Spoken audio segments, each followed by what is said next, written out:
আসসালামু আলাইকুম বন্ধুরা, আমি জুয়েল। আশা করি সবাই ভালো আছো, সুস্থ আছো। তো আমি একটি রোগে আক্রান্ত হয়েছি, যে রোগটির নাম হচ্ছে ডিপ্লোপিয়া ইংরেজিতে। তো আমার এই চোখটা প্যারালাইসিস হয়ে গেছে, যার কারণে যা কিছু আমি দেখছি ডবল দেখাচ্ছে, মানে একটা ইমেজকে দুটো দেখাচ্ছে। তো এর জন্য আমি একটা ভালো ডাক্তার দেখিয়েছি, চক্ষু বিশেষজ্ঞ। তো আমাকে এক্সারসাইজ করতে হচ্ছে।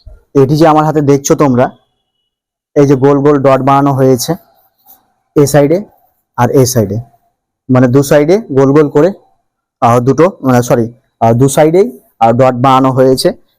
আমি যেন দৃষ্টিটা এক জায়গায় ফেলতে পারি, এই জন্য এটিকে তৈরি করা হয়েছে। তো এটি দেখাচ্ছি কিভাবে করতে হয়। এটি এইভাবে করতে হয়। এই তো দৃষ্টিটা আমাকে এক জায়গায় ফেলতে হবে, ওই জন্য এই ডটটা বানানো হয়েছে। তো এটি হচ্ছে এক্সারসাইজ। আর ডাবল ভিশন যাদের হয়, ডবল কিছু দেখাই। দেখো আমি তাকাচ্ছি, এইদিকে তাকাচ্ছি, দেখো তোমরা বুঝতে পারবে দেখলে হয়তো।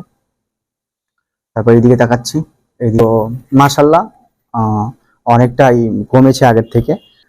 তো সবাই ভালো থাকবেন, সুস্থ থাকবেন, আর আমার জন্য দোয়া করবেন। আসসালামু আলাইকুম।